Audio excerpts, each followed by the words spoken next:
उसमें कहा गया है कि velocity of particle at T equal zero is zero. ठीक है, इतना दिया गया हमें। एंड बाद में कुछ ऑप्शन है, तो एक एक करके देखते हैं। पार्ट ए कह रहा है the acceleration at T equal zero must be zero. Okay, well क्या ये होना ज़रूरी है? बिल्कुल ही नहीं। इमेजिन आप कोई कार में हो and right now car rest पे है एंड आप उसे एक्सेलरेट करना शुरू करते हो, तो जब शुरू करोगे वो मोमेंट पे तो स्पीड ज़ीरो ही होगी, बट वो टाइम पे एक्सेलरेशन ज़ीरो होगा तो कभी कार मूव ही करेगी ही नहीं। ऑन दी अदर हैंड, अगर आप कार में बैठे हो, आपने कार चालू नहीं की है, कुछ नहीं किया है, तो उसका स्पीड भी ज़ीरो है, एक्सेलरेशन भी ज़ीरो है। तो यानी कि in general velocity and acceleration में कोई डायरेक्ट कनेक्शन आप ऐसे नहीं निकाल सकते हो just given instantaneous velocity. We can not say कि इंस्टेंटेनियस एक्सेलरेशन क्या होगा, एंड सिमिलरली इंस्टेंटेनियस एक्सेलरेशन देखने पर हम ये नहीं कह सकते इंस्टेंटेनियस वेलोसिटी क्या होगी। कोई ताल्लुकात नहीं है इनमें। तो इसके लिए ए बिकॉज मस्ट कह रहा है, तो इसके लिए ए ट्रू नहीं हो सकता। ज़रूरी नहीं है कि एक्सेलरेशन ज़ीरो हो सकता है, ज़ीरो बट ज़रूरी नहीं है। एंड पार्ट भी यही कह रहा है कि एक्सेलरेशन हो सकता है कि ज़ीरो हो, तो वेल हो सकता है, ज़रूर हो सकता है, तो इसके लिए बी अलाउड है। अब देखते हैं सी। सी कह रहा है कि भाई वेलोसिटी तो ज़ीरो ही थी, but acceleration from t equal zero to t equals 10 seconds भी ज़ीरो है, तो स्पीड ज़ीरो होगी। वेल ऑब्वियस बात है, अगर वी आप शुरुआत इनिशियल वेलोसिटी अगर आप ज़ीरो रखो एंड देन एक्सेलरेशन अगर आप ज़ीरो रखो, तो हमें फॉर एग्जांपल पता है v equals you plus A T होता है। तो अगर आप ए को ज़ीरो ही रखोगे तो ऑब्वियसली v इक्वल्स यू हो जाएगा, विच इज़ ज़ीरो।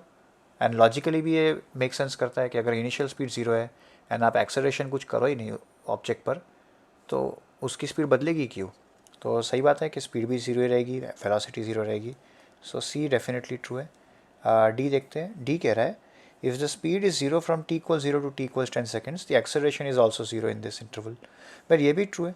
बेसिकली अगर स्पीड ज़ीरो है तो वेल हम ये भी कह सकते हैं कि the velocity is zero. Velocity zero अगर कांस्टेंट है, basically constant at zero, so d v by d t जो है वो भी ज़ीरो रहेगा। From t equal zero to t equals 10 seconds कभी भी इवैल्यूएट कर लो, तो इसका मतलब क्या होगा कि एक्सेलरेशन ज़ीरो है। तो अगेन ये मेक सेंस करता है, अगर वेलोसिटी कोई भी हो, कांस्टेंट है अगर वेलोसिटी, जहाँ पर यहाँ पर स्पीड ज़ीरो दिया है तो वेलोसिटी ज़ीरो है, बट इन जनरल अगर वेलोसिटी कांस्टेंट भी हो तो वो चेंज नहीं हो रही, कांस्टेंट होने का मतलब ही है, तो एक्सेलरेशन ज़ीरो ही होना है। तो ओवरऑल देखेंगे तो B C and D true है, ए ट्रू नहीं है, क्योंकि ए के अंदर मस्ट ये वर्ड वापरा है एंड मस्ट यहाँ पर प्रॉब्लम हो जाता है। तो ये हो गया आपका प्रॉब्लम 6। अब आते हैं क्वेश्चन 7 पर। क्वेश्चन 7 में again mark the correct statements दिए गए, तो एक एक करके स्टेटमेंट देखते हैं। ए कह रहा है the magnitude of velocity of a particle is equal to its speed. हाँ, ये एकदम ट्रू है, क्योंकि यही तो डेफिनेशन है कि वेलोसिटी बेसिकली क्या होता है, एक स्पीड होती है कंपोनेंट उसका, एक डायरेक्शन होता है, एंड जो स्पीड होती क्या है वो मैग्नीट्यूड होती है वेलोसिटी की। तो ये एब्सोल्युटली ट्रू है। ध्यान रहे कि यहाँ पर हम इंस्टेंटेनियस वेलोसिटी की बात कर रहे हैं एंड इंस्टेंटेनियस स्पीड की बात कर रहे हैं, ठीक है ना। अगर हम एवरेज या तो ओवरऑल वेलोसिटी स्पीड की बात करने लग जाए तो ये ज़रूरी नहीं है, बट इंस्टेंटेनियस वेलोसिटी का मैग्नीट्यूड आपको इंस्टेंटेनियस स्पीड देगा, ठीक है। यहाँ पर भले इंस्टेंटेनियस वर्ड वापरा नहीं गया है, बट अगर सिर्फ वेलोसिटी लिखी जाती है तो जनरली ये एज्यूम करना होता है हमें कि इंस्टेंटेनियस वेलोसिटी इंस्टेंटेनियस स्पीड की बात हो रही है।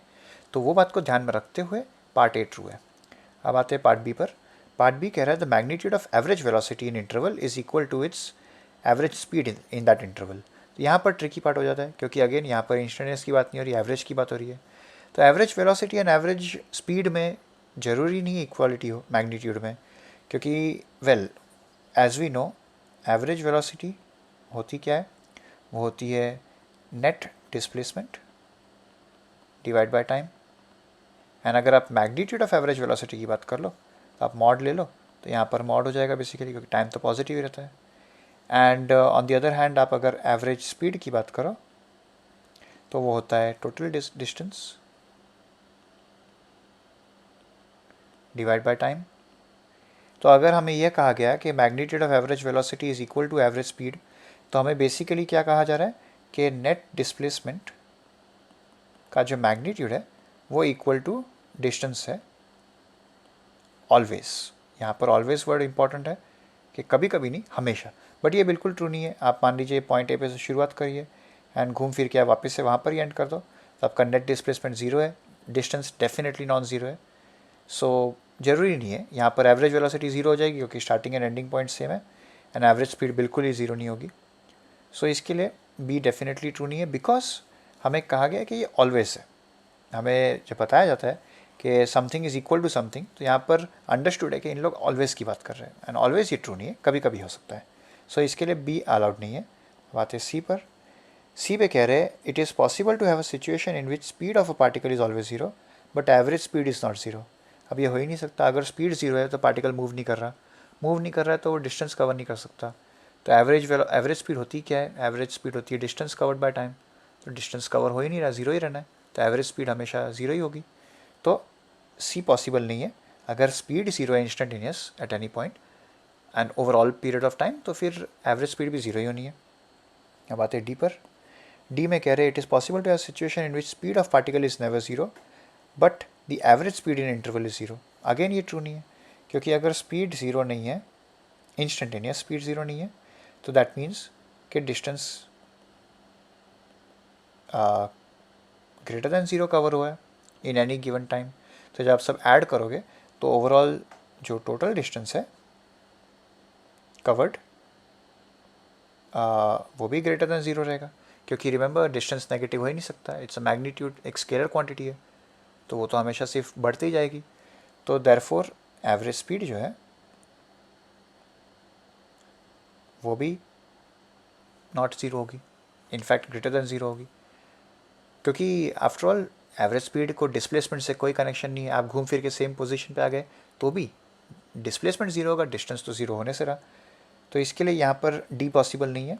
तो ओवरऑल क्वेश्चन 7 में सिर्फ ए अलाउड है, B C and D allowed नहीं है। तो ये हो गया आपका क्वेश्चन 7।